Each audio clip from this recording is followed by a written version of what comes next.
Boy, I think I am coming to the game tonight. Okay. No, that's cool. I got a spot. I think I'm gonna bring the boys. Yeah, man, you should.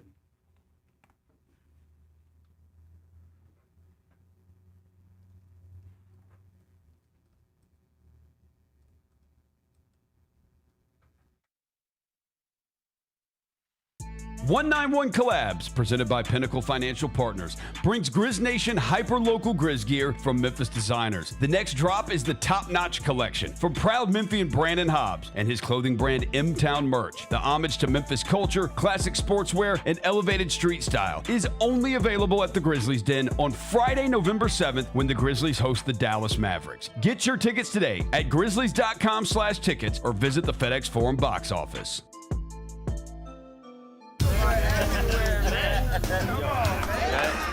Now that's the new edition way. I feel like there's another level we can take it to. What you think, Mike? 2 steps ahead of you, Slick. What's good, bro? What you doing, man? I'm in. Woman, you don't even know what I'm getting ready to ask you. Here's the vision. All 3 of us on the same stage every night. Gonna be crazy. No barriers, no separation. It'll be like 9 kings and a queen. The next level starts now. Calling all collectors! Topps NBA basketball trading cards are back! It's available in the Grizzlies Den by Fanatics and online at Topps.com. Rip into bold color parallels, electric inserts, relics, and autographed cards from today's biggest stars and the next-gen talent. Look out for rookie cards of Cooper Flagg and Dylan Harper, plus Grizzlies favorites Ja Morant, Jalen Wells, and so many more. You don't want to miss this drop. Grab your set before it's gone. Jeff Dunham, artificial intelligence, his all-new tour. You're the other white meat. How can you be so smart on one hand and so stupid on the other? Well, you're half of it. I realize I could have avoided all this years ago with one simple word. I do not. Silence! Don't miss a Memphis. Friday, April 10th, FedEx Forum. Tickets on sale Monday, September 29th at jeffdunham.com.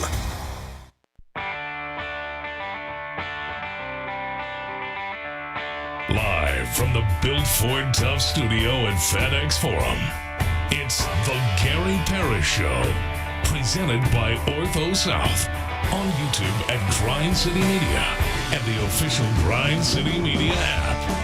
Now, here's your host, Gary Parrish.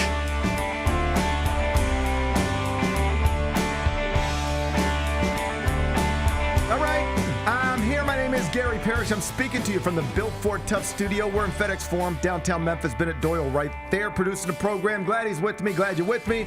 Hope you're getting through the day best you can.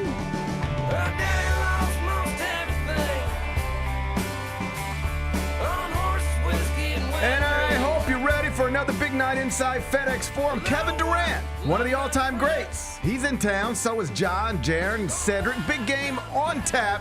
We'll talk about it momentarily. First, though, quickly, let me set today's schedule for you. In the next segment, about 20 minutes, Chris Vernon going to join me. He, of course, is the host of the Chris Vernon Show. Weekdays, noon, Grind City Media. I'll talk to him about a number of things.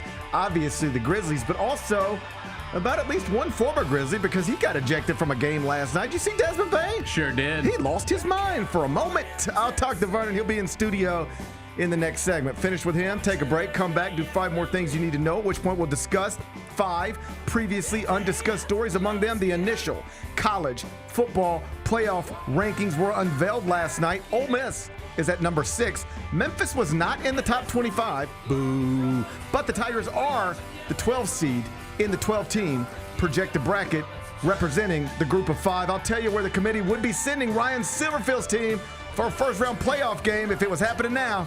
We'll do that in about 40 minutes. 5-star freshman Cameron Boozer made his college debut last night at Duke. He was terrible in the first half, got called out by Duke coach John Shire, and then played inspired basketball in the second, helping Duke cruise to a 15-point victory over Texas. I'll tell you more about that. We'll do it in just a bit. Former NFL quarterback Tom Brady says he's cloned his dog.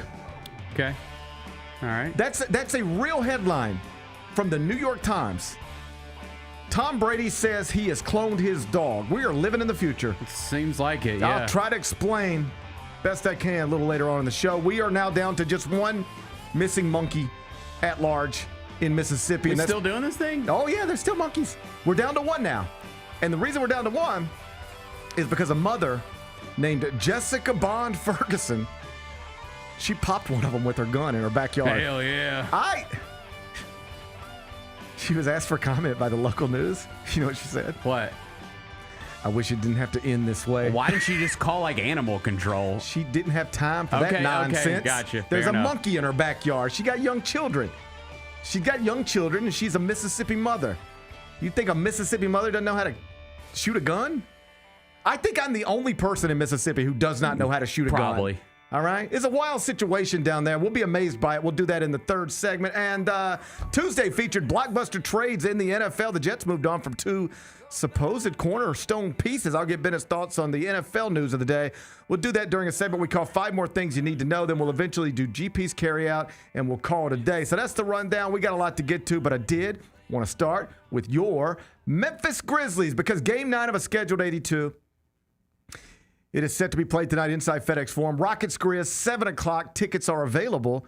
Grizzlies.com. Houston, of course, 4-2 on the season and led by Kevin Durant, the 37-year-old two-time NBA champion, two-time Finals MVP, former NBA MVP, and future Naismith Memorial Hall of Famer, who is averaging so far this season 25.2 points while shooting above 50% from the field for the 15th consecutive year. He got a season-high 37 points against the same Detroit team that beat the Grizzlies on Monday night. If you're curious, his career high against the Grizz is the 40-point game he delivered on January 8th, 2011. Big Ben Bennett, it's good to see you on this Wednesday morning.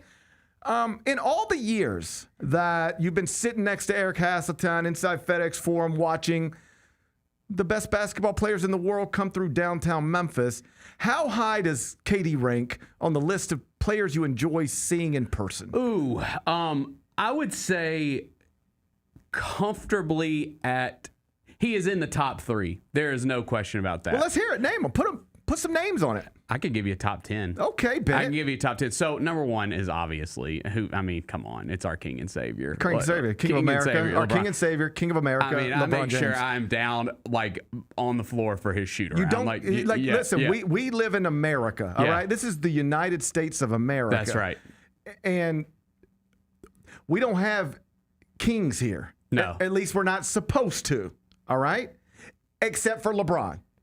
He should be our only king. Mm-hmm. In an ideal United States of America, we have a local king. That goes without saying. Jerry's our local king. Yes. Okay, I misspoke. All right, yeah. I misspoke. Let me start over. In America, we don't have too many kings, or at least we're not supposed to. Yeah. Okay? We're not supposed to. Gotcha. You know what I'm saying. Mm. But LeBron is our king, widely recognized, a national king. Mm-hmm. Jerry is our local king. And Joe Jackson is our King of Memphis. He's just our little king, you know? And Derrick Henry's our king of the NFL. Right. King Henry. Okay. Yeah. What I'm trying to tell you is that this is not a place, the United States of America, where you find yourself rubbing shoulders with kings too often. Mm-hmm. All right?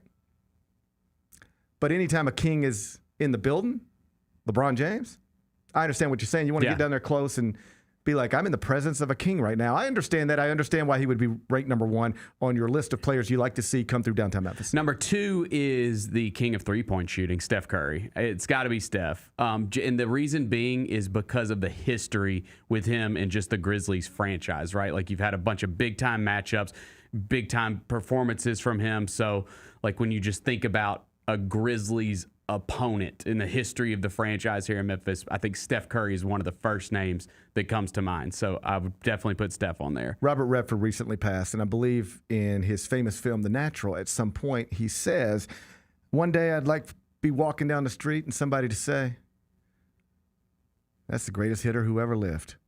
Right? And whether that was Roy Hobbs' reality or not, I can't speak to it. They never made The Natural Part 2, I don't believe. But here's my point. Steph Curry will walk down the street for the rest of his life, and people will say, that's the greatest shooter who ever lived. That's his reality. Yes. And he is worth the price of admission, worthy of, it's a good night to be in the building, every time he's here. I have no argument with your top 2. Yeah, and then I'd put KD at number 3. Okay. Yeah, I mean, he's the greatest scorer I've ever seen in person. Yeah, I would go KD. I think that's a totally reasonable top 3. In the previous Olympics, they were those 3 guys were kind of the veteran face of USA basketball. That gold medal winning team, obviously Steph shot the lights out, but that will be remembered as the LeBron, Steph, KD team, and probably as, but who knows, but probably as the last LeBron, KD, and Steph team. So that top 3, fine. Yeah. I think Giannis probably in there somewhere. Yeah, so Nikola Jokic is probably in there somewhere. Obviously, right now, Victor Wembanyama has to be in there somewhere. So here's my top 10. Okay. Of players that I have to go see, that I love to go see, right now in the current NBA. LeBron, Steph, KD is at number 3. 4 is Luka. 5, Giannis. 6, Jokic. 7, Anthony Edwards. 8, Victor Wembanyama. And then 9 and 10, notice those are all 8 Western Conference opponents, by the way. The East don't have as much star power. 9 and 10 They're all hurt. 9 and 10 are, and I prefaced it like I put 9, Jalen Brunson and the Knicks, and 10, Jason Tatum and the Celtics. Just because I think, like, you only get to see them here once a year, and so whoever the star is at the time of the Knicks or the star of the Celtics, you want to see them. Fine with me. Yeah. I think present time, like in this moment right now, I would probably put Wemby at number 1. I mean, he's the player I care the most in this specific season. Yeah. Like, I'm stoked for that first Spurs game. I think, and I apologize, this might be a struggle the whole show. I have an upper respiratory infection. It's that time of year. I've been coughing all night. Yeah. All right. It's all right. At this moment in time, I would put Wemby at the top of the list just because we've quite literally never seen anything like it. But before we had never seen anything like Wemby, we had never seen anything like Kevin Durant, really. That's right. I mean, yeah, there are other tall dudes who could bounce it and shoot it, but nothing like this. And it really started, like, the star power connected to him. Like, this guy is amazing to watch. It started in that one-and-done year at Texas. He was an incredible high school prospect, but his whole, I don't want to say life, but certainly as he emerged as an obvious generational talent, he was always the other guy to the guy in his class. You know who he grew up with the whole time, right? Oden. Yeah. Yeah, Greg Oden. So he was always the other guy. It was like, who's the best player in this high school class? Greg Oden. But isn't Kevin Durant great? Yeah, but he's not Greg Oden. Right. Then he was the National Player of the Year at Texas. I mean, incredible. Incredible. So is he going to be the number 1 pick? No, Greg Oden. He was just always the other guy. But I remember going to Texas before his freshman season. This was a time where I would cover some college football for CBS Sports. We didn't have a staff as robust as our staff is now. It's like Dennis Dodd was a college football guy. I was a college basketball guy. I would help Dennis early in football until basketball started. And then when football was over, he would help me. So there was a period of a few years where I spent the college football season going and covering like big time college football games, which I loved. I had no other responsibility, just go cover these games. That's pretty cool. So I've been everywhere. Like all the big college football places, I've been to most of them. I really like cherish those experiences, like a bunch of bucket list stuff that people have. I just got to go do it for my job. So I got sent to the Red River Shootout at the Cotton Bowl, right in the middle of the Texas State Fair, which was awesome. Just an awesome experience. And I was like, while I'm in Dallas for this Saturday football game, why don't I just wake up on Sunday, go to Austin, and then I'll settle in there, watch Sunday night football or whatever, and then wake up on Monday and I'll go spend a couple of days with Kevin Durant and work on some profile on Kevin Durant's coming to UT, and he's not Greg Oden, but oh, buddy, he's something. And I go to Austin, and I'm with Kevin, and we spent real time together. Just sort of my memory of it was we walked around campus, we went and had lunch, we spent 2 days together, and we were not bothered one time. Not one person came up and was like, "Are you Kevin Durant?" or "Can I get a picture?" or Nothing. Now, this is a time where I guess everybody didn't have cameras on their phones. A long time ago. But I just remember it was like we were left alone because I guess Texas football is what everybody cared about, and they didn't know the new basketball player yet, but that changed pretty quickly. Anyway, we're at the practice facility on that Monday or Tuesday afternoon, and I'm sort of watching some pickup stuff, and the strength coach at Texas, I believe it was the strength coach, we're just sort of talking. I'm just sort of observing how just trying to take in whatever I see and hear, and I don't know, I'll use it somehow. So I'm talking to the strength coach, and he's like, something Durant, and he's like, hey, you know what his nickname is? And I was like, Kevin's? He's like, yeah. And I was like, KD? He's no. I said, well, what's his nickname? He's like, we gave him a new nickname. I mean, yeah, he's KD, but here, from like the second he got on campus, we gave him a new nickname. I was like, what's his new nickname? WTF. I said, why? He goes, because when you watch him play, you're like, what? This doesn't look right. I've never seen anybody this size do these things. Yeah, now we're talking about Wemby in that way because he's, 4, 5, 6 inches taller, right? Whatever it is. But before Wemby was the next version of this unicorn type of thing, there was Kevin Durant, extremely long, bouncing it, shooting it, and putting his mark on college basketball before putting his mark on the NBA and emerging as an all-time great. Yep. We're not even talking about Hall of Fame stuff anymore. It's like, where will he rank on the list of all-time greats? Will he finish in the top 10? Will it be top 15? Could it get to the top 5? Who knows? But one of the best and most uniquely skilled players this world has ever seen will be in FedEx Forum tonight. And these are the types of games that I try to circle, not to pay attention to. It's my job to pay attention to all of it, but circle to, I want to have my children in the building. Like, I'm going to bring my boys tonight. Yeah, because I want them to see their favorite player, Ja Morant, and I want them to see their favorite team, the Grizzlies. But I also want them to see Kevin Durant at 37 years old with a new team, still scoring at an elite level. Again, tip-off 7 o'clock. Tickets available, Grizzlies.com. I guess now I got to ask you the question you have to ask on a day like today. Okay. And the question would be some version of this.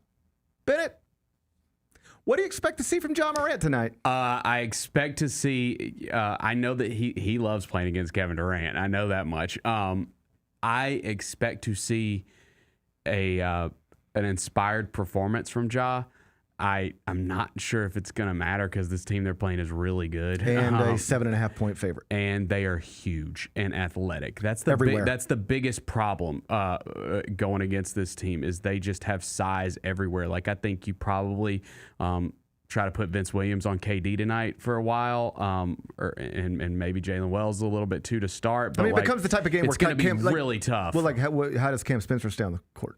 Right. He's just very little relative to these guys. And you got Amin Thompson out there playing point guard. He's huge. That's, and I know he's not a traditional point guard. It's just they're just uniquely big. Yes, it is a tough matchup, and they rebound. That's something that the Grizzlies have struggled with so far this season. So I do expect to see an inspired effort from Ja. We obviously saw like the Instagram post yesterday, and a lot of people made stuff of that. I'm not going to sit here and make anything out of Instagram, but I just hope that like he's, hopefully everyone's moved past this and they get back to playing.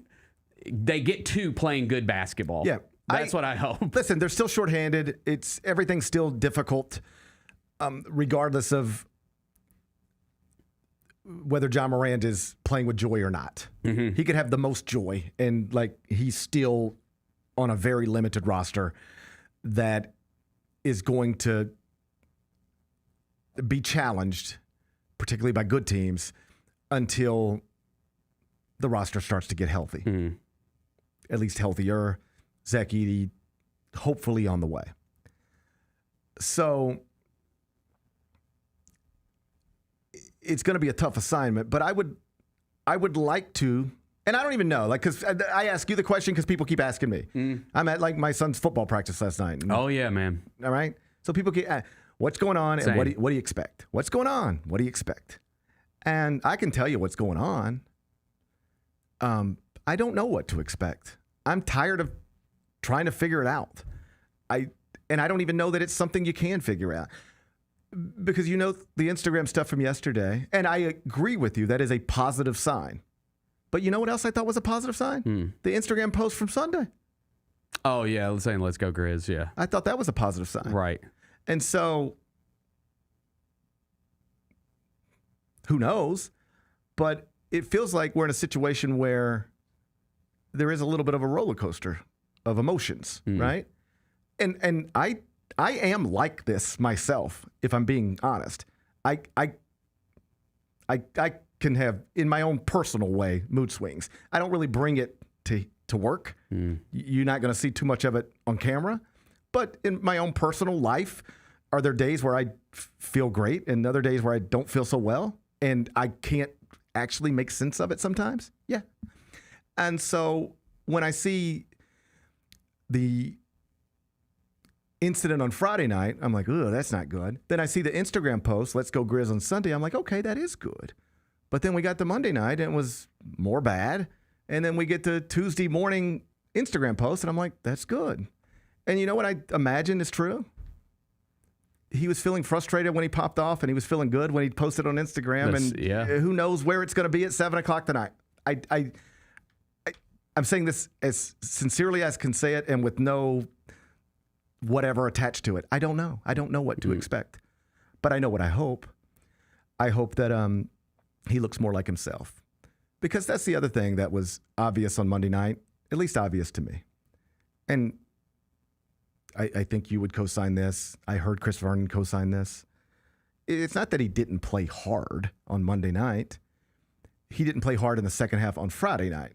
It's not that he didn't play hard on Monday night. It's that he didn't look like himself on Monday night. He didn't seem bouncy. He didn't seem joyful. And I mean, we know what, like when he threw the lob to Sed and Sed's yelling and stuff, like we've seen Ja get up for those moments. He didn't match that moment. Right. And intentionally, he didn't match that moment. There was the little clip that went viral over the past week pregame where he's got the smelling salts. You see this? Mm-hmm. And he's playing around. And he's giving it to somebody else. And he's playing around. He seemed like in a good place. And that was not there on Monday night, if that makes sense. Yeah. That was not there on Monday night. I'd like to see that because this isn't a unique opinion to me, but this is supposed to be fun. Mm-hmm.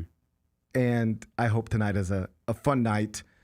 And they've got so much time to get out of this. Fun night. You can lose tonight and you still have plenty of time to right this ship. Of course. I'm not interested in going downtown tonight with live or die stakes connected to a basketball game. Right. It would be awesome to win.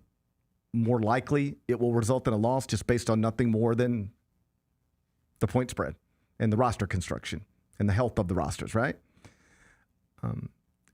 More than either one of those things, I would just like to come back tomorrow and go, that looked right and it felt right and it sounded right and it seems like we might be moving in a good direction with the worst behind us. I never want to sound foolish. I get that we've been for years now talking about this could be a turning point. I get why people are frustrated with that type of conversation. But what other conversation do you want to have? There's no other good conversation to have. So win or lose tonight, I just want it to feel right, look right, sound right. Yes. That's it. Look right, feel right, sound right. And then we'll see what the score is. But let's let it from warm-ups till the final buzzer. I would just like it to look right, feel right, and sound right. Because it hasn't, at least since last Wednesday. Chris Vernon in studio next. Grizz Nation, don't foul out on dinner plans. Hit Sticks Express in downtown Memphis instead. Fresh hibachi, steak, shrimp, sushi tacos, and yes, our legendary sake slushy to keep things cool. Order online with code STIX901, STIX901, and knock 10% off your tab. It's the perfect pick and roll for game night. Sticks Express, fast, fresh, always a slam dunk. And hey, come see us at our Collierville location too. Watching the Grizzlies is easy with FanDuel Sports Network. If you have cable or satellite, you're all set. Find us on your channel lineup. You can also use your TV provider login to watch games on the FanDuel Sports Network app. No cable or satellite? Subscribe directly to FanDuel Sports Network online. You can also watch on Prime Video by adding a FanDuel Sports Network subscription. Not sure where to start? Visit FanDuelSportsNetwork.com to learn more. The only thing better than Saturday Night Hoops is when it comes with an exclusive Grizz hoodie. Every Saturday this season, $60 gets you a Grizzlies ticket and a limited edition Grizzlies hoodie. 4 different hoodie designs dropping across 4 Saturday games. Not sold anywhere else. Don't miss your shot to collect all 4 designs. Grab your tickets and gear up now at grizzlies.com/Saturday. We are so excited to be joined in studio now by Memphis Hustle head coach Rob Sannicola. How excited are you for this to all get started? Super excited. It's something that I think I've done for 20 plus years. So excited about that and just helping our group kind of progress. And it's been fun to watch. Tune in to the Jessica Benson Show with CJ Hurt live every weekday at 8 a.m. on YouTube at Grind City Media and the official Grind City Media app. Kroger shoppers and Grizz fans. Want exclusive last-minute discounted ticket deals texted straight to you? Sign up with the new Kroger Buzzer Beater deal. Fans can sign up by texting Grizz to 636-479 or visit your local Kroger store in the Delta Division and scan the QR code.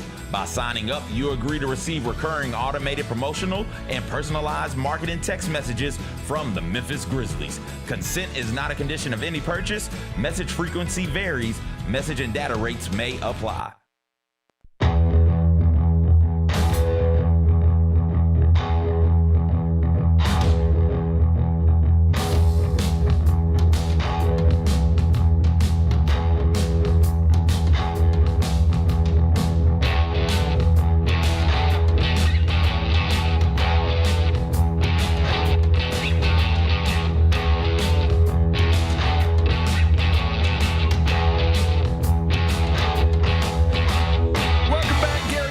Presented by Ortho South. We're inside the Bill Ford Tough Studio, and on Wednesdays, I'm joined by the host of the Chris Vernon Show. Weekdays noon, Grind City Media. It's Chris Vernon. That's Chris Vernon. Chris Vernon's here. Hey, Chris Vernon. Yo. How are you today? Good. I'm good. How are you feeling today? I'm fine. How you been lately? I'm fine. How's the season going for you? I mean, it's been better. I've had better first 7 games of a season. I was walking out of here yesterday with one of our bosses, and it was just like, I just can't believe we're doing this again. I can't either. It's just like, How? Within the first 10 games of the season? Apples, oranges, obviously, but what it reminded me of and felt like to me was, I guess, 2 seasons ago, or maybe when Penny, right before the season, fired all the coaches, and there was this anonymous letter, and I was just like, again, like more, just more stuff. So here's the deal, right? You can look at it 2 ways, right? You got 70-something games to figure it out, or the other side is we got 70 more games of this, right? There's only 2 ways to go. Right. There's only 2 ways to go. There's either 70 more games of this, where we're talking about things we don't want to be talking about, or there's 70 more games to figure it out and get the thing on track.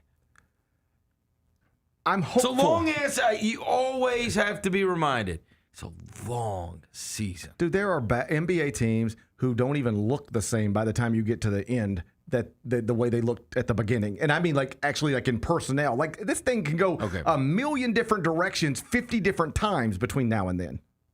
The Eastern Conference representative in the NBA Finals was below 500 when the calendar turned. That's right.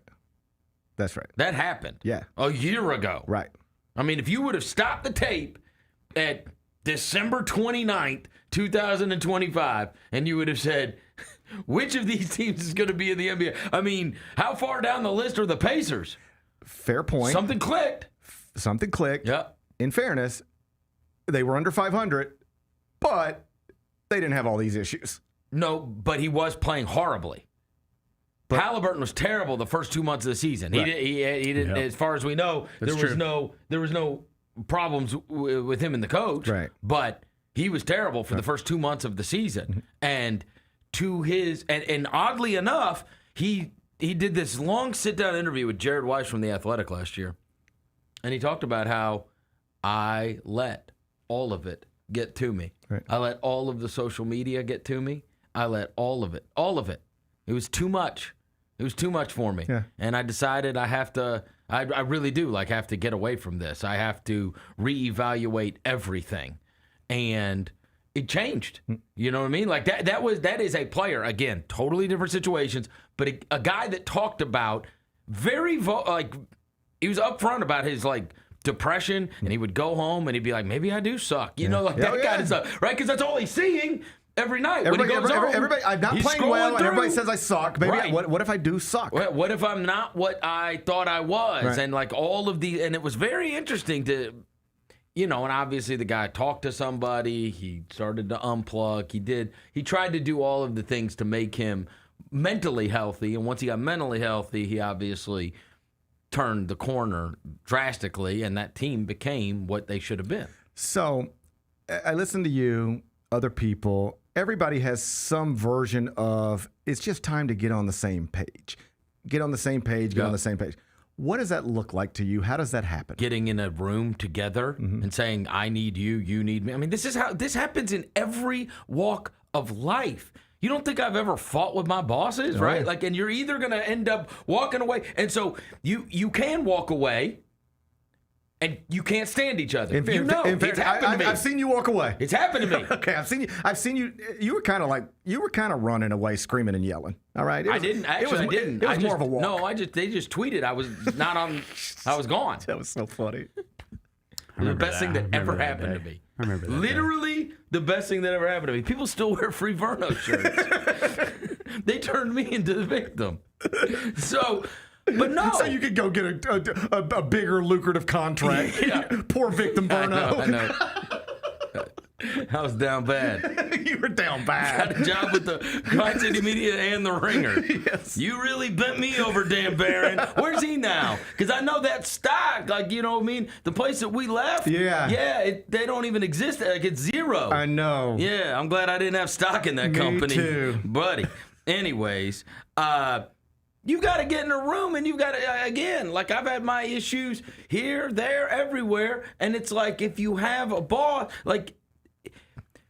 if you have talented people, it is a partnership. Yeah. End of story. End of story. There is a partnership that goes on with all of these guys, right? J.B. Bickerstaff has a partnership with Cade Cunningham, and Chris Finch has a partnership with Anthony Edwards, and the guy at what's the guy's name in Oklahoma City? I'm drawing a blank. Dagnall. He's got a partnership with the SGA, and that's. That has to be. 20 years ago, Hugh B. Brown told me you have to have the best player on your side. Now, again, you can blame the player. You can blame the coach. It doesn't matter. I don't care who's to blame. But it cannot be that those guys aren't on the same page. I've heard you say that Hubie told you that, and every time you say that, it reminds me of a conversation I had with John Calipari one time, because he said the exact same thing. The most important thing in the NBA is you got to have your best player on your side. And I said, yeah. And he goes, my best player shot a limo driver. Dang. Again, sometimes it's the player's fault, sometimes it's the coach's fault. But it doesn't matter. It doesn't matter. Right.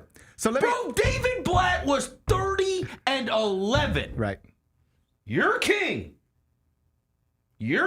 Uh-huh. Ran his ass out. He was 30-11. AJ Griffin last year. Adrian Griffin. Yeah. Last year. Yeah. I mean, and David Blatt was the highest regarded European coach in the world. And people forget this. You don't forget it. But the first few months of the Miami Heat, LeBron, Chris Bosh, Dwayne Wade, they wanted to fire Spoelstra. Right. LeBron wanted him out. Yeah, and Pat Riley literally said, according to the reporting, what you were saying. Yes. No, you guys have to get in a room and figure this out. he's our coach and you're our players. I'm not changing any of this. So go figure it out. Yes. Yeah. And so, I mean, that's what was disappointing about the post game on Monday night, as I expressed yesterday. Because I was thinking to myself, okay, you're going to fly back from Toronto. Like, this got to be hashed out by the time we tip off on Monday night. I assume. It wasn't hashed out by the time we tipped off on Monday night. And it's like, what is going on here, bro? Right. What is going on? Right. Somebody's got to hash this out. So let's talk through it. What if we, and I'm sure there was a lot of different issues, but the one that has been reported by the preeminent NBA insider, Shams Charania, is that it's the substitution patterns and the short stints rather than playing 8 or 9 minutes at a time. No, I don't buy it. I think that is an issue. I think it's an issue. Yes. I agree with you that is a simmering thing and that is causing frustration. But the thing that popped it off was he got called out in front of his team. Got called out, right. bro. Okay, but let's talk about the substitutions specifically. What happens if this is where we get? Because this seems to be where we're at. What if we can't move off of this place? Tomas Isla says, I understand the way you've been playing basketball your whole life, but you have to understand I am a championship-winning basketball coach. I have principles. I have real strong core beliefs on how to do this, and this is the way we're going to do it. Yep. And he's, boom. And Ja and whoever else says, bro, this is not it. We are not in Germany. Right. We are not in Paris. Right. This is not the way to play. I'm getting into a rhythm, and next thing I know, I'm sitting over here with you again. This is not going to work this way. I know it worked for you before, but this is not the way we want to do it, and it's not the way we should do it. Now what? Right. And that, and again, because, and this is where, this is where other people end up having to step in. It only matters if it wins. That's right. That's it. That's it, Gary. The only thing that matters, right? You can undercut Taylor Jenkins last year, and you can. So 2 years ago, they brought in a guy, Patrick St. Andrews. Yes. Patrick St. Andrews is going to be the offensive guru, right? We fast forward to last year, and Patrick St. Andrews is still on the staff. He's the defensive guru. This is a Matt Patricia stuff. Like, wait, what is going on? What I thought, because they brought in Tomas Isla, because they paid Nola Roach 7 figures to come in, right? So they were going to change all that. But guess what? The offense was awesome. The offense was awesome. It worked, and it was equal opportunity, and Ja resented it, but it worked, and it was great for Jaron, and it was great for almost everybody on the roster, right? The offense worked. There's no way around that, right? But when you come into this season, and then by game 2, you're giving up 146 points.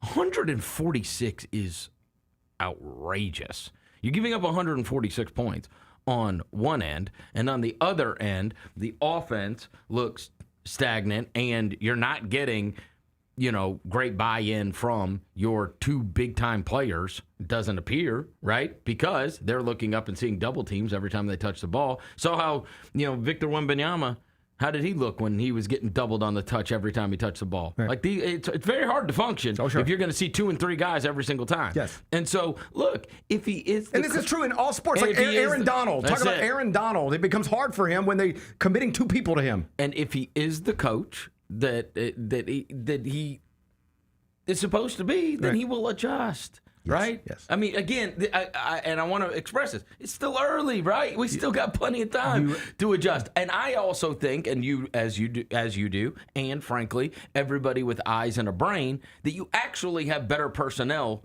right now to be able to fix some of this than what you are rolling out there. If you are going to continue to roll out there something that is wildly ineffective. Right. I mean, I don't know if you saw the stat last night, and then this I think gives you an insight to the frustration. There's a stat went around last night, and it was they don't call them true assists, but it's basically potential assists. Like hockey assist. Potential assist. Gotcha. Yeah, no, potential assist. Okay, I got it. So I threw you a ball you should make. And so Ja had like 20 the other night.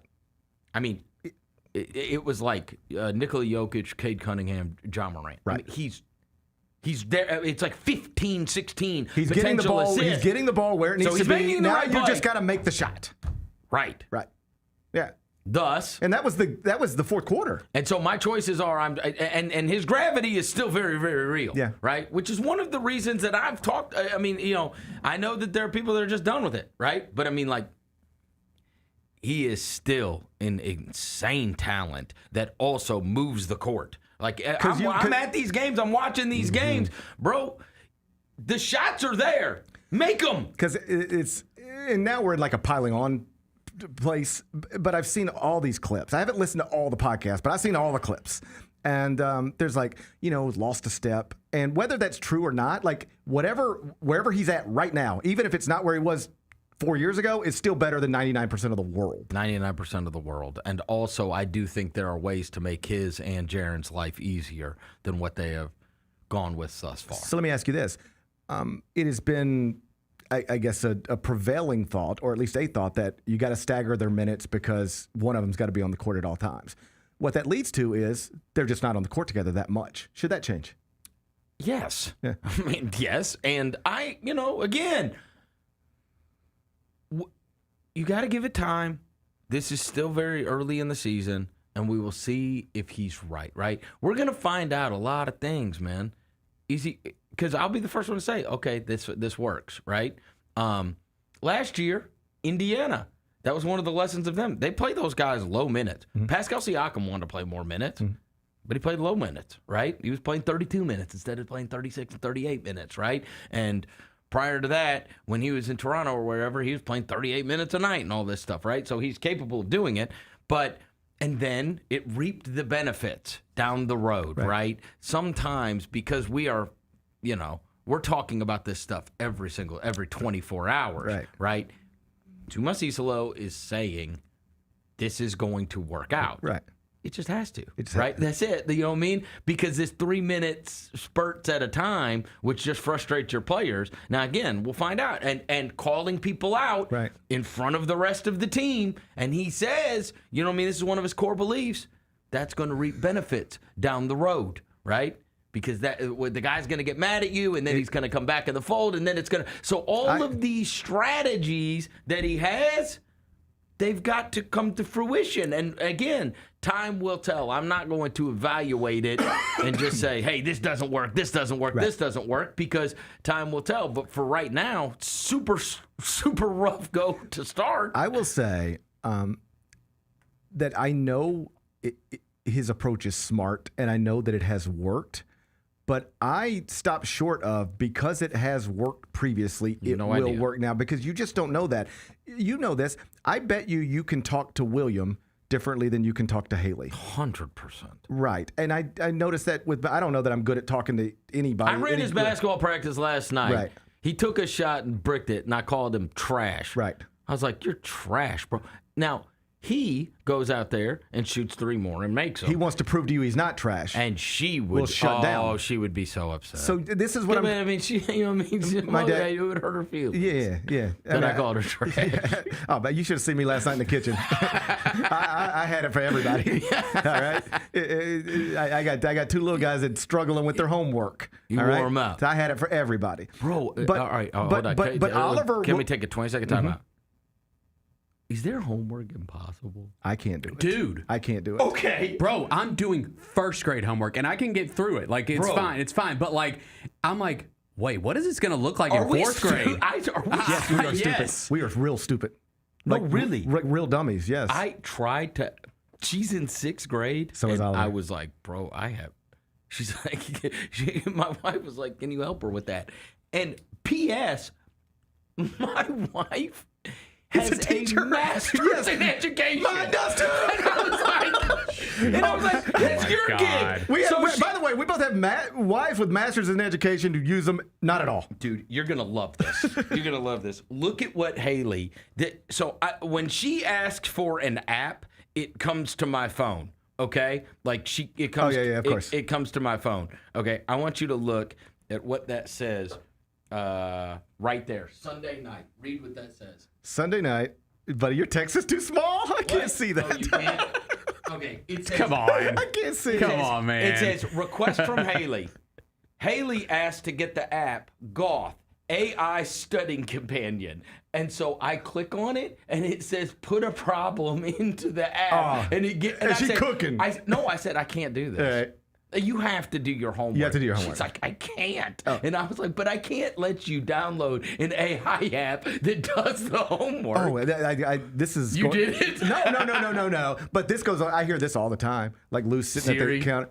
Alexa, what is... boom, boom, boom, and he's just writing it down. Alexa, what is... boom, boom, he's writing it. Like that kind of stuff. But to your point, I will look at Oliver's homework sometime, particularly like math stuff, because I just don't remember. So hard. Like I can add 6 + 4, but like anything past that gets a little complicated for me. I'm screwed. And I'm so hard. No, this is the way we do homework.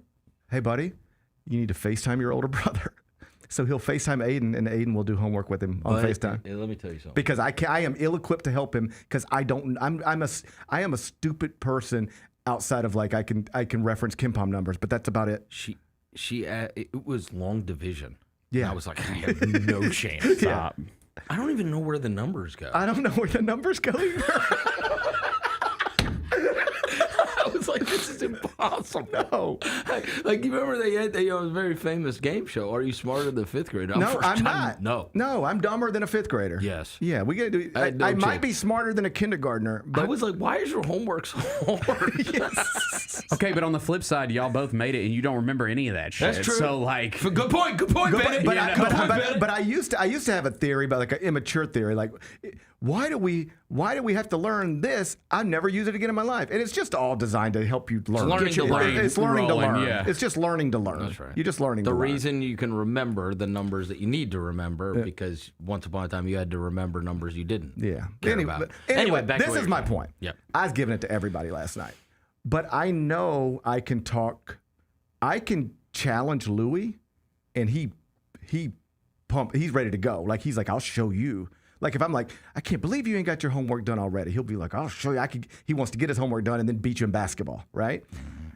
This exact same scenario with Oliver, he was shut down. Yeah. And my point is just because I called out a player in Europe and he got mad, but then the next day he was fine and we were better for it. The fact I'll take the story as truth, but that doesn't mean anything relative to how the next person will handle it, because just like you have kids who respond differently, I have kids who respond differently, basketball players respond differently too. I have referenced this roughly 10,000 times over the course of my career because it's, of all the interviews I've done, I don't know why this stuck with me so much, but before she passed away, God rest her soul, Pat Summitt, I will never forget, and I've repeated it 1,000 times, and I've thought about it in my own life, especially when I have coached my kids' teams, that and her quote was, they will never, I'm sorry. Let me get the quote right. They'll never care about how much you know until they know how much you care. Something like that. Right. Yeah. And that is the essence of coaching. Yeah. I don't care what anybody says. And it's like, if you didn't know how that was going to come off, then that's because, right, you have to have a relationship with somebody to let them, right, it can't just be, well, I'm trying to make the team better and you're going to get in line. Like, again, this is a partnership. Yeah. It's not a dictatorship. Right. It just is. Because guess what? Because guess who's gone? All the dictators. Yeah. Almost all of them. Yeah. Because a coach for years and years and years and years and years, and again, we can resent this, has been able to do my way or the highway. Right. The highway is now filled with coaches. Yeah. Because David Blatt can be 31-10 or 30-11. Yeah. And he's gone, bro. You can think it's wrong that the sport is run this way, but it is run this way. It is run this way. Right. And so, and again, you're only going to be at your best if you get buy-in. Right. Right. And so again, and the way you get buy-in is by winning, right? Yes. I'll tell you this: all those Belichick guys went and tried to be Bill Belichick elsewhere. Right. All of them. Right. It's a graveyard of coaches. Right. Right. Josh McDaniel, Matt Patricia, Charlie Weiss, Romeo Crennel. I mean, you can go down the line. All of them. All of them. A lot of the Saban guys did. Eric Mangini, on and on and on and on, right? They went there and they said, we're going to do it this way and this way. But again, if it doesn't add up to winning, you don't get the buy-in. That's right. Right? That's right. Like, there's something that goes with that, right? You got to get the buy-in from everybody. And, again, as I've said 1,000 times, it's a long season, bro. Right. You got tons of time, right? It's just got to hit. And the other thing is, there's help on the way. That's what I would do to Morant. I would say, you can't act like that. Yeah. End of story. End of story. That's it. But, hey, be patient with me, man. I'm going to do what's best for you, right? I'm going to do what's best for you. I want you to be able to achieve your individual goals and our team goals as well. And I'm going to try to put you in better spots and whatever else. And just understand, like, we just nailed this draft pick. And this guy, like, this is some Oklahoma City stuff. Yes. Right? Where you got a chance to have, like, you and Jaron are about to hit your primes. And you can have, and now you got a third. Yeah, we might have just we might have just found you a You Jalen see Williams or a Chet Holmgren or whatever it is. Right.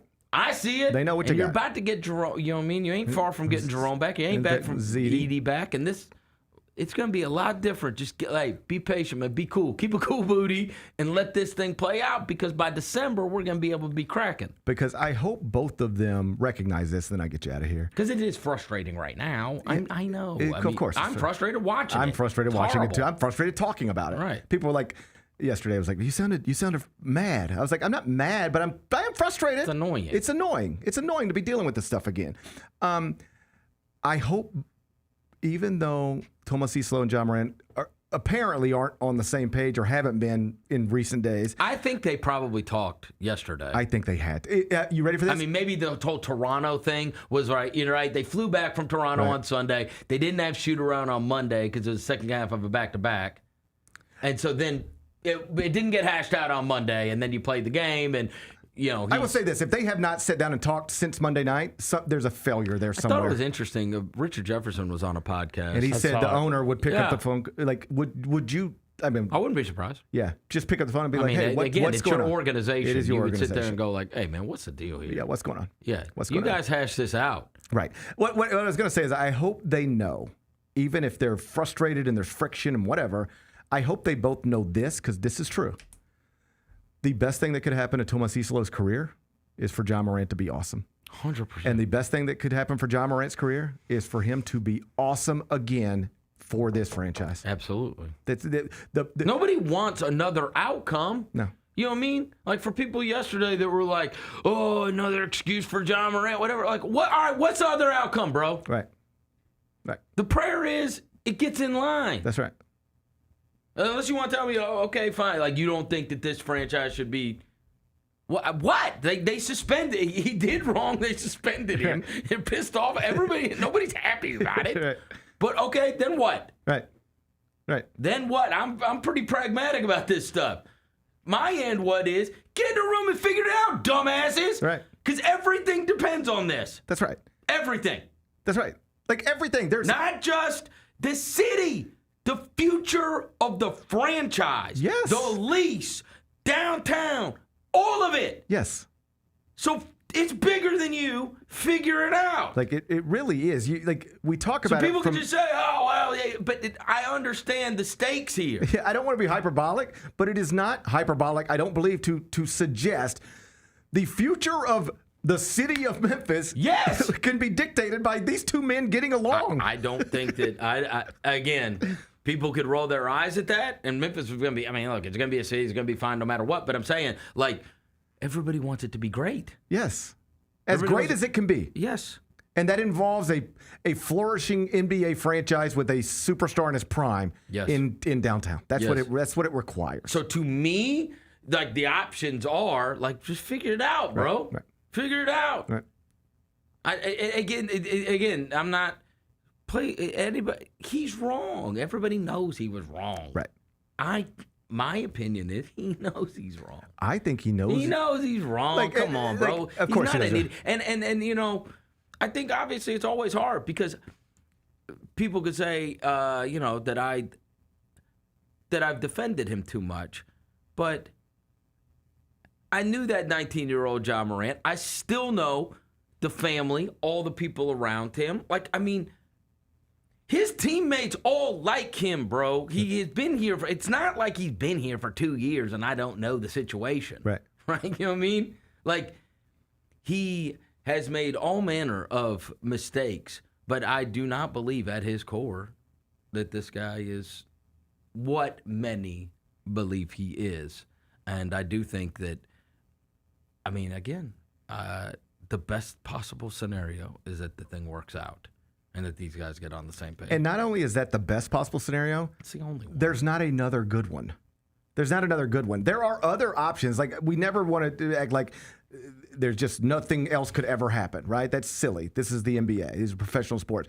But there is only one good option, and that is those two men getting on the same page. Anything outside of that, we're just picking between bad options. Everybody knows. Right. Everybody knows. Right. Let it go to hell and see what that arena looks like.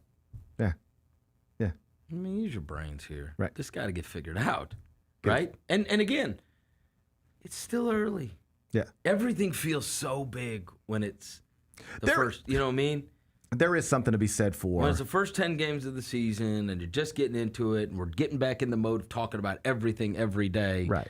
Right? Every game feels like, you know as well as I do. Right. If they somehow knocked off Houston tonight. It did everything changes tomorrow morning. That's the way this works. And I want to be clear. Nothing might change, but it'll feel like it is. If he had 38, 8, and 7, and they won the game, it would feel like things are back to great, whether they are or not. That's the way it would feel. And you know what? Whether they are or not, I just want to feel that way. That's the way it goes, right? I just want to feel happy. I mean, yes, everybody does, because it's like because part of it is that we're going off the tail end of those last 2 months last year were horrendous. Yes. I mean, that thing just went to absolute hell. And you fired your coach. Right. And you got swept in the playoffs. Yeah. And I mean, it just feels like it's just something good. Can we please have something happy? That's why it feels bigger, because it feels like just carrying over. That's right. It's a carryover. Yeah. Yeah. All right. Let's be happy tonight. Why not us? I'm gonna be happy tonight. Why not us? That's Chris Vernon playing a team that's it's amazing. I don't know if you heard this stat I said yesterday when I was doing research for the mismatch. They get the highest offensive rebounding percentage in the last decade is 35%, right, which is obscene. That means you shot it and you got the ball back 35% of the time, right? Correct. They are at 42. Yeah. While shooting 45% from three as a team. Right. It's like outrageous. If you miss, they get the ball, and if they miss, they get the ball. It's hard to beat. And then they shoot a three on you. Good luck, Jock Landale. Charles Bassey. Time to go get that other 10 revenge game. Good. They discarded him. Yeah. It's a revenge game, just like DeAndre Ayton in Portland the other night. It's a revenge game. Jock Landale's going to say, "You cut me. You cut me for Şengün." And then he's going to say, I get it. I understand. That guy can cook. He's really good. All right, Chris Vernon being in the big studio. That's at noon. Grind City Media. When we come back, turn our attention to the college football playoff rankings. They debuted last night. Memphis wasn't in them, but the Tigers are representing the group of 5 in the bracket, 12 seed. I'll tell you who the committee has them playing. We'll do that next. Gary Parrish Show, presented by Ortho South. Grizzlies fans, dunks, dimes, and no-looks are great on TV, but nothing compares to catching them IRL. And that starts with buying tickets at Ticketmaster, the official ticket marketplace of the Memphis Grizzlies and the NBA. Ticketmaster gets you to the game so you can catch every highlight in person. From seeing your favorite Grizzly stars up close to hearing the squeak of the sneakers on the hardwood. Put that jersey collection to use and get tickets at Ticketmaster. There's no better brag than saying you saw it live. See you courtside, Memphis. Let's face it, there's a lot of trash talk in basketball, but the great teams let their performance do the talking. Like Ford F-150 with Pro Power on board, a class-exclusive industry-first feature that turns your truck into a mobile generator and leaves the competition speechless. Ford F-150, official truck of the Grizzlies. Greatness starts here at your Mid-South Ford dealer. Class is full-size pickups under 8,500 pounds, GVWR.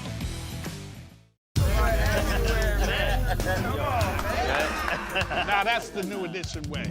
I feel like there's another level we can take it to. What you think, Mike? 2 steps ahead of you, Slick. What's good, bro? What you doing, man? I'm in. Woman, you don't even know what I'm getting ready to ask you. Here's the vision. All three of us on the same stage every night. Gonna be crazy. No barriers, no separation. It'll be like 9 kings and a queen. The next level starts now. Check this out. Last season in the NBA, there were 139 40-point games. We're like 5 days in, 6 days in, and we have had 16 already. It is on pace for over 300 40-point games. Holy crap. Sheesh. That would be the pace. Yeah. The Chris Vernon Show, live on weekdays at noon on YouTube at Grind City Media and the official Grind City Media app. Nate Bargatze. Look, I say a lot of dumb stuff. I try to keep it in front of large groups. Seems to go better that way. Big Dumb Eyes World Tour. When you say something dumb one-on-one, it's a lot for that person. I'll say it, then I can just feel that they feel the weight of my life on their shoulders. Tickets and info at NateBargatze.com. Don't miss the Big Dumb Eyes World Tour. Nate Bargatze.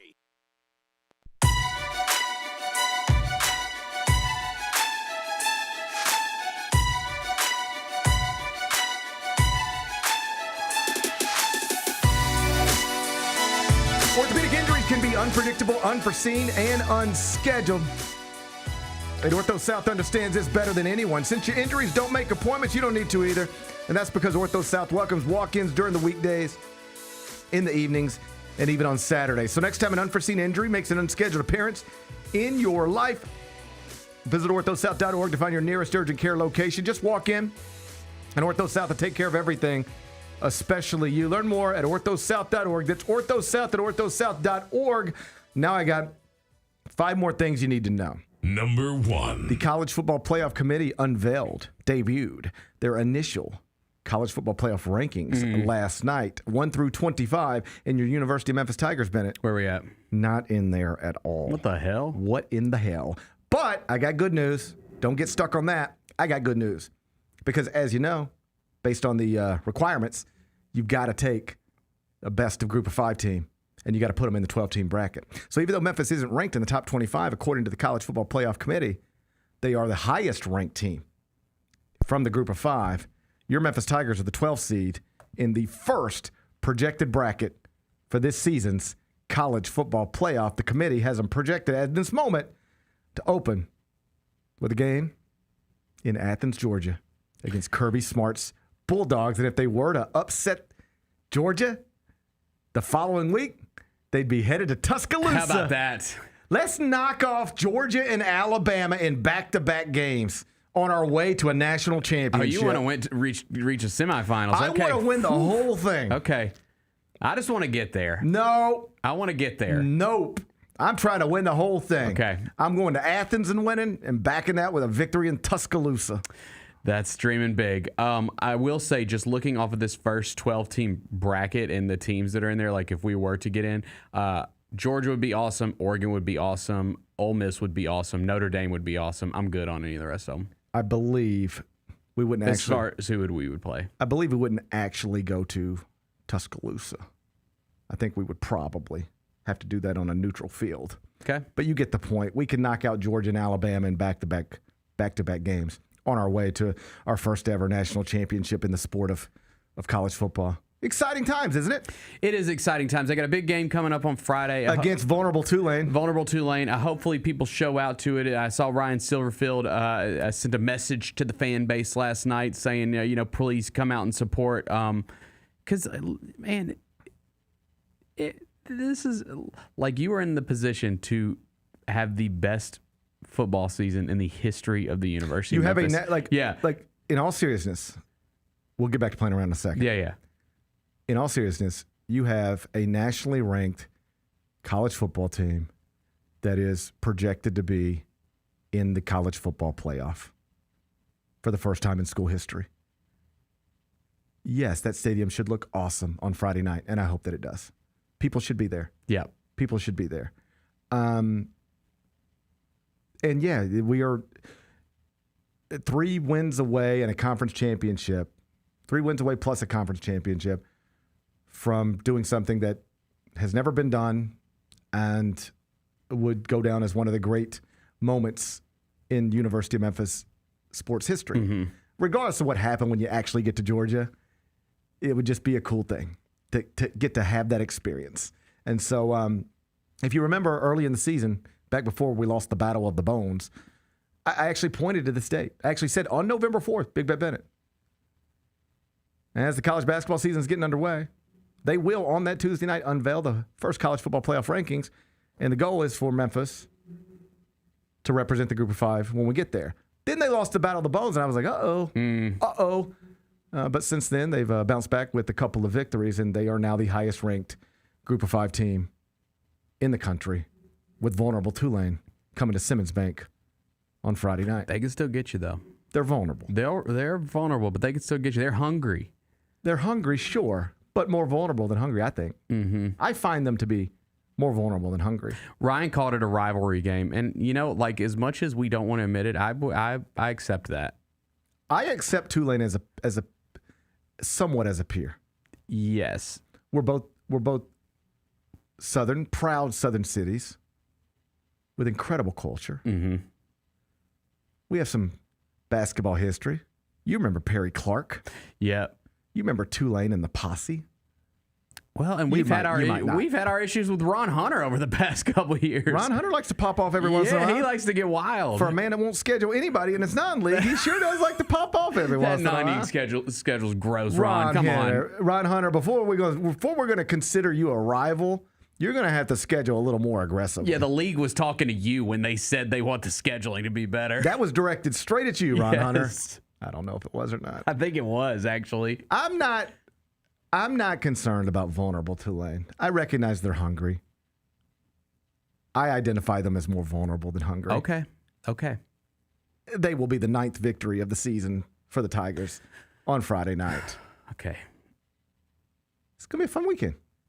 It is going to be. Well, I hope so. I hope it's going to be a fun weekend. It's going to be the best weekend. Friday night, you got a NBA Cup game, our second one of the season. Those always go so well. Versus the vulnerable Dallas Mavericks. We got two vulnerable teams in town. I can't say that word. Vulnerable. The vulnerable Dallas Mavericks in town. Yeah. And vulnerable Tulane in town as well. I sense a pattern. Yeah. This is a week. This is going to go down in history as a week where sports teams from the city of Memphis took advantage of vulnerable outfits. Man, I hope so. Man, I hope so too. Yeah. All right. Let's go. Number 2. Cameron Boozer made his college debut last night. He, of course, is one of the big 3 freshmen. Might be 4 after Koa Pete did what he did at Arizona on Monday night against Florida. But coming into the season, the conversation was all about the 3 freshmen who are projected to go 1, 2, 3 in some order in next June's NBA draft. That is Darren Peterson at Kansas, A.J. DeBonsa at BYU, and Cameron Boozer at Duke. On Monday night, DeBonsa made his debut against Villanova, scored 21 points. On Monday night, Peterson made his debut, scored 21 points in a win over Green Bay. Last night, it was Cameron Boozer's turn and was 0 of 7 in the first half, 0 points at the break. Did not get his first points until there was 19:30 left in the game. Duke was down at the half. But he still finished, and this is a testament to his overwhelming talent and why he's a 2-time Gatorade National Player of the Year and, a candidate to be the number 1 overall pick in the 2026 NBA draft. Despite not scoring in the first half, Cameron Boozer still finished with 15 points, 13 rebounds, 3 steals, 2 assists, and a block in what ended up being a 75-60 victory over Texas. So the Blue Devils are 1-0. And in the postgame, this was interesting. You know what Cameron Boozer said in the postgame? He said, obviously, the first half was rough for me. And then guess what happened at halftime? What? He said, Coach Shire called me out in front of the team. Interesting. That's interesting. It was interesting, isn't it? Yeah. He said, I struggled in the first half. And Coach Shire called me out in front of the team and said that I was playing soft. And you know what Cameron Boozer said? And he was right. And so I decided to change the way I was playing in the second half. And I'm happy that we were able to pull away for the victory. That's the way it's supposed to go. How about that? That's the way it's supposed to go. By the way, while we're talking about that, who do you have number 1 right now? St. John's. No. In your project, do you have a mock draft? I have an early A.J. DeBonsa. Is number 1. Okay. I'll just be completely honest with you. I saw DeBonsa like 3 summers ago. Yeah. After his freshman year of high school at Peach Jam, and it was just like, that's it. Yeah. That's what they look like. Ooh, buddy. I mean, so easy to spot. You didn't have to know nothing. Just walk in the gym and go, he's different than everybody. He's different. There's a lot of good players. He's different. That's what they look like. I said at the time, this guy is going to be a number 1 pick in the draft. I don't know what drafts he's going to be in because he'll reclass and whatever, but whenever he's ready, he's the number 1 pick. And so I've stood by that, and he might be. But, buddy, the way they talk about Darren Peterson, and I don't even mean the way Darren Peterson talks about himself. I mean the way his coaches talk about him, the way everybody talks about him. It's like, this very much could be like an Odin Durant thing, like you don't know what to do. Wow. Because it's like, I can't imagine not taking that is ultimately the Odin Durant draft. You could not imagine not taking either one of them. Like, Kevin Durant just turned in one of the greatest seasons by a freshman in college basketball history. He's long, fluid, scores from all levels. There's nobody else in the world playing basketball like him. How do you pass on that? Because Greg Oden exists, and you can't pass on Greg Oden. That was the prevailing thought. Yeah, I as remember, amazing as Kevin Durant is, you cannot pass on Greg Oden. And then injuries, obviously. And then, and then Greg's career was derailed by injuries. But this could end up feeling like that as it pertains to those 3 guys, Boozer, DeBonsa, Peterson. If you get into the top 3, once the lottery is set, you feel great. You're thrilled with whichever one drops to you. But particularly with DeBonsa and Peterson, I think it's going to be one where you go like, I don't know. I can't imagine passing on. Like, if I take Peterson, I'm thrilled, but I just passed on DeBonsa. He could lead the NBA in scoring at the age of 24. But then you take DeBonsa, it's like, I just passed on Darren Peterson. Bill Self has coached a number 1 pick in Andrew Wiggins, an MVP in Joel Embiid, and will tell you on the record, on the camera, the best freshman, most talented, best equipped I've ever had is this one right here, Darren Peterson. They talk about him like he's some combination of Derrick Rose and Kobe Bryant. They will tell you stories about shooting performances in the gym that are like, that can't be real. Because usually when we talk about prospects, like if you were talking about Ja Morant coming out of Murray State, who was the number 2 pick in the draft and the rookie of the year. So, like, obviously awesome, right? But you would say top shelf athlete, incredible downhill, but there would be like, areas of concern. And the first one would have been 3-point shooting, right? There's usually areas of concern. Or it could be with a different player, like great physical tools, can really shoot it, but doesn't always play hard. Or there's just always, with most prospects, there's always a but. Even with like top 10 picks, there's usually a but. Like even with Con Knipple, is like, can really shoot it, top 10 pick, but is he athletic enough to be a plus defender? There's always a but with these guys. What I'm trying to tell you is that with Darren Peterson, you don't hear the but. It's like, so what kind of athlete is he? Elite. What kind of shooter is he? Elite. Can he get into the lane? Use ball screens to create opportunities for himself and others? Elite. All right, cool, but what about his practice habits? The best. All right, sure, but does he play hard? The hardest. Everything. Somebody's going to have to pass on one of them dudes. That's the kind of draft. It's not hyperbole. We are watching right now. If you follow college basketball last season, we got into a thing where you couldn't turn on a college basketball podcast or television without hearing this. The SEC is the greatest men's college basketball conference we've ever had. The SEC right now, this is shaping up to be the greatest men's college basketball conference we've ever had. And then it put like 14 teams in the tournament record. It is the greatest conference we've ever had in men's basketball. It was last season's SEC, and it was obvious it was going to be that early, and then we said it a million times. This is the new version. Okay. We are watching the greatest freshman class in college basketball history. We're watching it right now. And Cameron Boozer, he's a part of it, and he led his team to a 15-point victory after a tough first half last night in Charlotte. Number 3. Tom Brady says his dog is a clone of a family's previous pet. Yeah, I saw that. You know, I do love sci-fi. It's one of my passions. I'm just not sure about this. Tom Brady in our year 2025. I'm just not sure about this, GP. I'm just gonna cough so that I can talk. Yeah, go ahead. Get that out of your system. Yeah. Local honey. I'm gonna get some local honey. You were talking to me about that in the local. break. I need local honey. It's local. Where do you go about getting local honey? You know, as I'm thinking, the farmer's market. Every once in a while, I'll be driving and I'll just see a sign, like a piece of wood on the side of the road, and it'll be like local honey. Yes. I should go. Next time I see that sign, I should inquire. It's got to be local because the local honey is made to battle the local toxins in our air. That's what you're dealing with, local toxins. Well, I think I'm dealing with although you upper do respiratory travel. infection. You do travel, so you might have national toxins. Listen, I actually talked to a doctor about this. All right, so perhaps you know more than my doctor, Dr. Kleiman.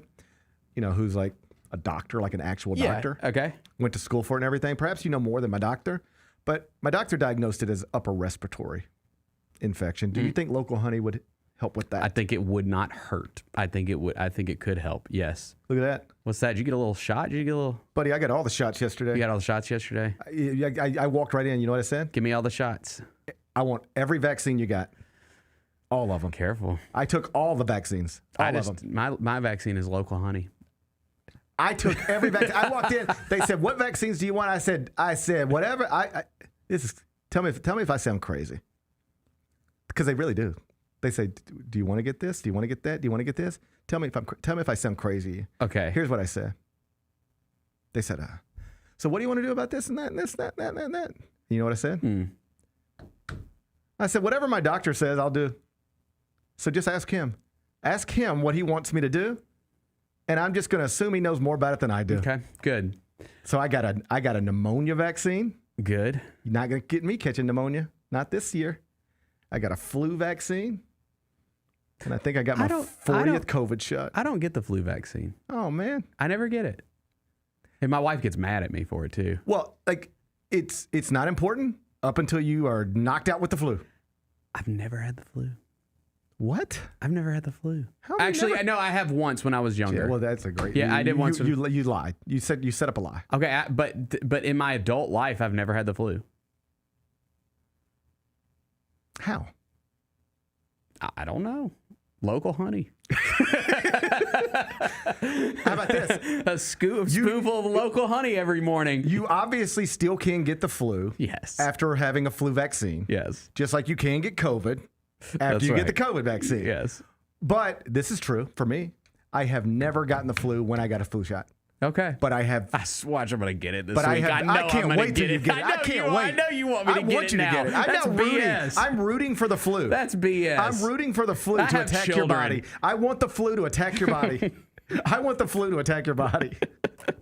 I'm rooting for you to get the flu. I've never had the flu when I get the flu shot. That's just the truth. That's my own story. I'm not telling you that's true for everybody. Yeah. I'm not telling you to go get the flu vaccine. I don't give a shit what you do. Yeah. It don't matter to me what you do. You could live forever, not live anymore. It doesn't matter to me. All right? I'm just telling you, I have never gotten the flu after getting the flu shot. But buddy, I can remember one year where I didn't get it. I'm up in New York trying to do television. And you're battling. I mean, I thought I was dying. Like I shouldn't have even gone to work. Like I should not have been there. Yeah. I remember it being bad when I was a kid. I have a friend who claims he's never had a headache. Does that make any sense to you? How is that possible? He says it definitively and plainly. He's like, when you say I have a headache, I think I know what you mean, but I can't compare it. I don't have that feeling. I've never felt that. I call BS. It'd be like if I had never burnt my finger and you said, "Oh, GP, I burnt my finger." I'd have to say, I don't even know what that feels like. Does it hurt? Because I've never done that. That's what my friend claims. He claims he's never had a headache, not once. Drinks nonstop. How's this happen? He's got a good brain, I guess. Maybe his brain's just good. Yeah, he's got a good brain. It's possible his brain's good. Yeah. What were we talking about? Tom Brady. Yeah, he cloned his dog. What are we doing here? I mean, I love my dog, and like I'll be sad. I get sad when my dog died. My other dog died. How many dogs have you lost? I've lost one that was like my dog. Like I've lost the dogs that I grew up with in my parents' home. Mm-hmm. Probably 4 or 5, but one that was my own that was in my house, and that was an extremely sad day. My other guy, he's 12, but he's still doing good. But it's very sad, and I will be devastated. Mm-hmm. It's always tough. I don't know if I want to bring him back in a cloned version. This might be one of those things where we look up in 20 years and we're like, well, this is amazing. This is how we do it. This is how we do it. Yeah. And Tom Brady was just the first fresh-faced quarterback to do it. But now everybody's doing it, and this is amazing. You've always got something that feels and looks like and reminds you of the dog love of your life. It might end up there. We might all get there. But it does sound weird. Like I was just sitting around yesterday and I saw it pop up, and it was like Tom Brady says his dog is cloned. And I was like, is this a real headline or not? Is this a real thing or not? But it appears to be. He had he lost his dog named Junie. No. He had a dog named Lua. He and Giselle had a dog named Lua. Oh, was his dog with Giselle? It was their dog, Lua. The late Lua. Oh, so he's really coping. What was his dog with Giselle? Okay. And then Giselle left him and the dog for a karate trainer. Oh, so he's really coping. So before Lua passed, this is Tom Brady's story. Before Lua passed, they just went into this clinic. It's like a $10 billion company, and he's clearly involved in it somehow. Yeah. That's Tom Brady didn't just decide to announce, oh, by the way, I got a clone dog. It's like this is a business thing for him. Okay. All right. So as he explains it, it was just like a quick little draw some blood from Lua before she passes, and then you can create the new dog, which is Junie. This is like a 3D printer situation. How does this work? I don't think they're making the dogs on a 3D printer. Okay. I don't know how it works. As noted earlier in the show, Vernon and I can't even do long division. Right. I don't know how you think I'm supposed to tell you how to clone a dog. I can't get my math right. But there is a company worth $10 billion. Tom Brady's involved with them, and they have managed to take Tom Brady's previous dog and make a clone version of it. And he seems to enjoy it. I think that's I would good. wonder if it was weird. I've lost 3 dogs: Mickey, Piper, and Lola. And I miss them. Were they all natural causes? Mm-mm. Oh, wait. One was bad. Okay, I don't want to rehash anything. One was bad. Yeah, one was bad. One was bad. Yeah. Real bad. My wife ran over it. I wasn't going to say anything. Damn. It was an accident, Bennett. Accidents happen, Bennett. Accidents happen. Yeah. It was an accident. That was she was old and she was deaf and she wandered underneath. Oh, well, then it's kind of her fault too. Bennett. I'm sorry. That was too far. I'm sorry. I apologize. Bennett. I mean, if we were actually trying to assign blame for this tragedy, I would agree with you. It is the dog's fault. I would agree with that. But that doesn't make it any easier. When your dog is flattened on your driveway. I never saw it. Good. I was out of town. That's good. My neighbor handled it. Good neighbor. The best. Good neighbor right there. You never. I hope you send him something for Christmas this year. It's a long story. Okay. It's a long story. But don't ever take your neighbors for granted, because one day you might need one of them while you're in New York to scoop your dead dog off your driveway. I'm glad Tom's happy. I am too. If it makes Tom Brady happy, then I'm happy for him. But it feels a little weird, doesn't it? It does feel a little weird. I mean, like my dog Copper. Man, we gonna be humping robots in the next 6 months. So like, who cares? I was going to say my dog. Like, at what point do we just give up on everything? Like, we're going to be humping robots and cloning dogs. That's true. Not to sound weird, but my dog Copper, like, he's a beautiful dog. Like, people always comment on him when I'm taking for walks and stuff. Mm-hmm. Dude, I bet I could clone that dude. Give me 5 of them. I'll make a pretty penny. Bennett's got a new business model. Gonna clone. How much is this cloning thing? I bet it's out of your price range. I bet it's out of your price range. I would bet so too. I bet it's out of your price range. But you could maybe start a GoFundMe. People like to start GoFundMes. So maybe you should just start a GoFundMe. Maybe so. All right. Maybe so. All right. Anyway, I'm happy for Tom Brady, I guess. Yeah, he's great. All right. Number 4. I got an update on the monkey situation in Mississippi. What's going on? Well, you remember last week. That truck spilled over and they all got out. Yeah, like we're driving some monkeys through Mississippi, all right?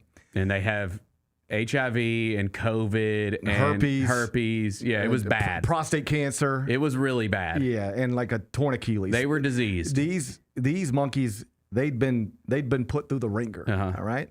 Turns out none of that was true. But that, they didn't have all. But those. that was the initial report. Yes, it was like these monkeys is bad stuff. So whole state's crazy. We caught some of them. We unalived some of them. Mm-hmm. But there were heading into the weekend still 3 on the loose, right? And then we got one. And then we got another one. There's still one on the loose. There's still one monkey out there running around somewhere, but we're going to get him. But this is the most Mississippi thing ever. This is like the worst. I don't even think these monkeys knew what they were doing. Mm. Like, buddy, you should have, if you're going to get dumped out in the middle of a state, make it Vermont. Yeah, right. You know? Yeah, right. Make it Vermont. Yeah. All right? You might want to get dumped out in Rhode Island. All right? Uh-huh. Mississippi is not the place for you. Because if there's one thing I know about Mississippi, people actually get up, still dark outside, and drive hours to sit in a tree cold just so they can maybe shoot something if they happen to see it. Mm. Now, I ain't going to pretend to understand it, but I know it's something that happens. So now imagine you're a monkey. You're in a truck. You're like, damn it. I don't know how we ended up in this truck. This ain't the way Curious George would have wanted it. But then next thing you know, the truck's tumped over and the doors open up and you're out. You're free. We're free. That's probably how monkeys would say it, isn't it? We're free. And then it's like, all right, I guess let's just figure out what we're going to do next. Yeah. But now you got a whole state of Mississippi locked and loaded, ready to go. Mississippi can't wait for stuff like this. You telling me, basically, I got a hall pass to shoot an animal? Let's do it. So, can I introduce you to this woman named Jessica? She's a mother, and she lives in what appears to be somewhat rural Mississippi. Jessica Bond Ferguson. And as she explained to TMZ, she looked in her backyard, and there's like a shed type structure back there, and she spotted a monkey. And so she know what she did? What? Went inside and grabbed her shotgun. I think this is how you do it. No. It's like a bow and arrow. How would you do it? I don't have. That'll get memed. I'm going to pass. And I can't show you the video because it's graphic. Oh, there's video? Oh, yeah. It was all caught on a Ring camera, I think. There's video. Send that to me. You need to see it. I need to see this. You need to see. But she's like, pop. And that monkey goes, boop. Damn. She couldn't have called animal control? We ain't got time for that. She's got kids, and these monkeys might have HIV. Okay, she's in her home. Shut the door and call animal control. Bennett, but okay. By the time animal control gets there, the monkey's loose, and now we're still looking for a monkey, or we can take this monkey out right now. Are you being critical of Jessica Bond Ferguson? All I'm saying, okay, what is the likelihood that she even knew this story? We all know this story. We've been living this. Bennett, you've been in your comfortable life up here in Memphis with the National Guard. Chronically online. You've been up here in Memphis with the National Guard, all safe and sound. Down below the state line, we fighting monkeys. What are you talking about? I know you get to sleep peacefully at night with the National Guard protecting you. Okay. Up here in Memphis. But down in Mississippi, we've been fighting monkeys on the loose. Well. Got herpes. And COVID. And COVID. And HIV. That was in the reporting. Can you imagine getting COVID and HIV at the same time? No. No. Can't breathe and you're dying? Whew. Yeah. That's fine. Whatever. I'm glad that we're moving past this. We got to get. We had to handle. She handled the situation. That's fine. She's got kids. I don't want to hear you attacking Jessica Bond Ferguson for handling this situation. I won't. Mississippi is a safer state today because of Jessica Bond Ferguson. Okay. Mississippi is a safer place today because of Jessica Bond Ferguson. Great. You're up here living in the security blanket of your National Guard. Okay. Down in Mississippi, we fighting a real fight down there. We don't have the National Guard. We fighting a real fight. All right. And Jessica Bond Ferguson, she's on the front line. I couldn't have done it. I actually thought about this. What if I looked outside and saw a monkey in my backyard? What would I have done? I mean, honestly, like if I didn't know that, like the story that it was like these diseased monkeys, I might like try to go pet it. That's a good way to get your beard ripped off. Are you crazy? I know. Have you not watched any of these monkey documentaries? Well, they're little, right? They're little. I saw pictures of a little monkey will rip your face off and bite your nose off. I know, that's true. You have to go through the rest of your life with no nose. I know. Can you imagine? No nose? That's true. That's true. But I'd have been like, what am I supposed to do? Because I don't know how to kill anything. Call animal services. I'd probably just call animal services. Yeah. But that's the thing. This poor monkey, you get dropped off in Vermont, it's probably life is good. Yeah. Probably like skiing. Yeah. Probably skiing on the slopes today. Yeah. All right? Get dropped off in Mississippi. There's like 1 million Jessica Bond Fergusons out there. That's right. Like, the best thing that could have happened to this monkey is he got dropped off at my house. Yeah. He'd have been safe at my house. But like one house to the left, one house to the right, elsewhere in Mississippi, they got guns out waiting for you, buddy. One more to get. You think we got him by Friday? Today's Wednesday. I'm going to say no. I mean, this story was like over a week old. I'm going to say no. You say he's going to make it to Friday. I think he's going to make it to Friday. All right. Yeah, I say he's going to make it to Friday. He better stay out of Jessica Bond Ferguson's yard. I know that for sure. Probably so. Number 5. Hey, the Jets decided to trade their good players. That's probably smart. I guess so. You know who didn't? The Titans. They didn't do anything. But is it smart? Because I understand you're going nowhere and so like, get assets and blah, blah, blah. Yeah. But the players they traded, particularly Sauce Gardner. Yep. They were supposed to be the things that got you out of this. Yeah, that's true. That's true. Which also, it's kind of an interesting move for the Colts because they gave up a lot, and that's one of those moves that's like, well, it's time to win a Super Bowl right now. If I would have told you 2 years ago that there's going to be an NFL franchise in 2025, in early November, they're going to make a big trade to go for it, and their quarterback will be Daniel Jones. Not even a believable story. No, not at all. Hey, Bennett, I can see in the future. You know the quarterback in New York that's struggling and they're going to move on from him? Yeah. In 2 years, he will be the starting quarterback somewhere else. They'll be regarded in some circles as the best team in football, and they'll make a big trade because they're going for it. They have real Super Bowl, realistic aspirations. Daniel Jones is their quarterback. Not even a believable story. No. What a story. Not at all. It is a good story. It is a good story. If you're a Jets fan, you happy or you're like, what are we doing? I think if you're a Jets fan, you're always wondering, what are we doing?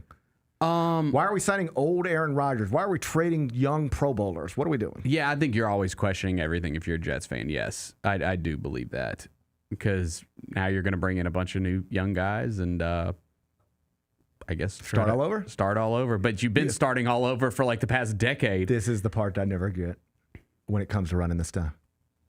I know like salary considerations and like all this stuff is complicated. But like in another sport, you're the Washington Nationals, right? Mm-hmm. You go out and find a teenage Juan Soto. You find him. Mm-hmm. You sign him. You develop him. He becomes Juan Soto.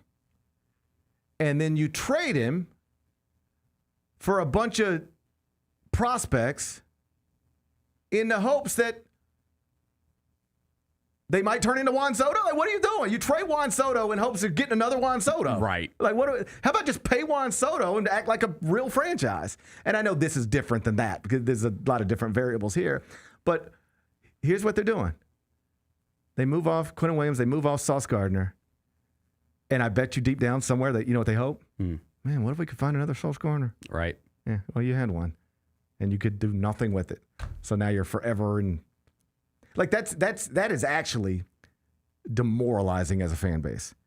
You've got these young, talented pieces that you think are going to be the pieces that pull you out of this thing. And then you look up a few years later and you just trade them to get new pieces that you hope can pull you out of this thing that you've been in forever, and your owner's still kooky and weird. I would be very frustrated if I was a Jets fan. Yes. Very. They got a haul, though. I mean, we'll see. They did get a haul, and we will see. Good luck in the rebuild. Good luck in the rebuild. Be back with GP's Carryout. Thanks for showing up, Memphis. Nothing compares to catching your Grizzlies IRL. And that all starts with buying tickets at Ticketmaster, the official ticket marketplace of the Memphis Grizzlies and the NBA. Ticketmaster gets you to the game so you can catch every highlight. Put that jersey collection to use for the next game and get Grizzlies tickets at Ticketmaster. Whether they're here at FedEx Forum or on the road, Ticketmaster's got your back when it comes to scoring tickets. And there's no better brag than saying you saw it live. Kroger shoppers and Grizz fans. Want exclusive last-minute discounted ticket deals texted straight to you? Sign up with the new Kroger Buzzer Beater deal. Fans can sign up by texting Grizz to 636-479 or visit your local Kroger store in the Delta Division and scan the QR code. By signing up, you agree to receive recurring automated promotional and personalized marketing text messages from the Memphis Grizzlies. Consent is not a condition of any purchase. Message frequency varies.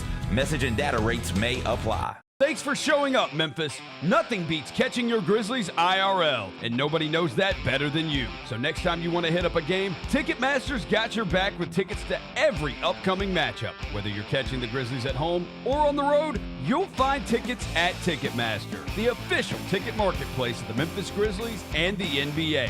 Keep putting that jersey collection to use and get Grizzlies tickets today. There's no better brag than saying you saw it live. See you courtside again soon, Memphis. Sonic Radio. Welcome back to Sonic RNDIO. That spells radio with me, the CIO. This just in, the new Sonic $1.99 menu lets you build a crave-worthy meal for just $1.99 an item. Whether that's a creamy shake, crispy tots, or a quarter-pound double cheeseburger. This just out. Ostriches. They're mean, not very cute, and in my opinion, way too big for a bird. Don't miss the Sonic Fun 99 menu. 5 items, always $1.99. Live free, eat Sonic. Tax not included. See menu for details.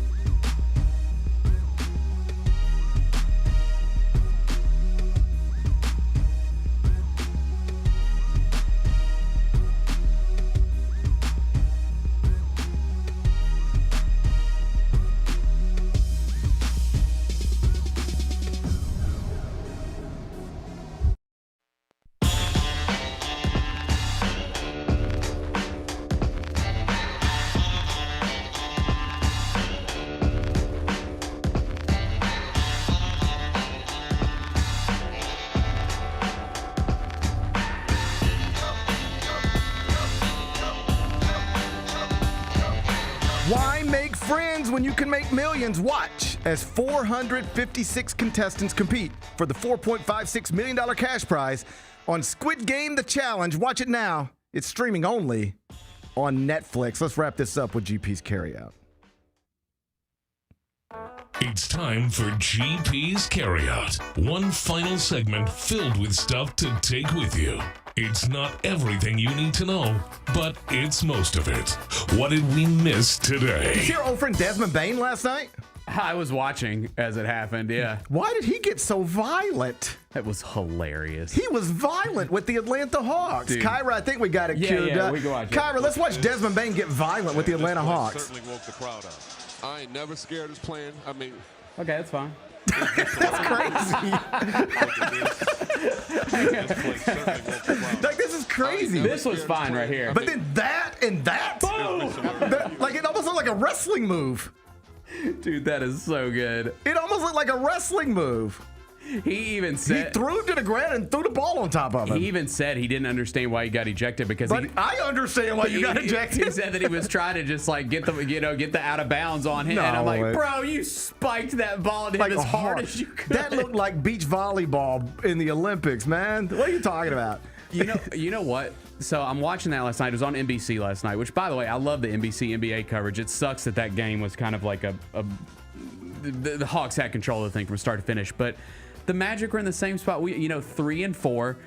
They're expected to be really good in the East. They're supposed to be good, right? And they're supposed to be going for it while we're taking a step back. We got the same record, right? And so it's like, how frustrated. I'm sure there's frustration right now. Evidence being Desmond Bane spiked a basketball off somebody last night. That's right. But at the same time, that team thinks that they can figure it out, and it goes back to it's so early. Like and I think we touched on it with Vernon. Like, it feels so bad right now because it just feels like a carryover from last season with the Grizzlies. But again, it's a new season and it's so freaking early. The only thing I ever see about the Magic outside of Desmond Bane throwing a ball at another person and after tossing them to the ground, that was a wild play. Like, I love Desmond Bane.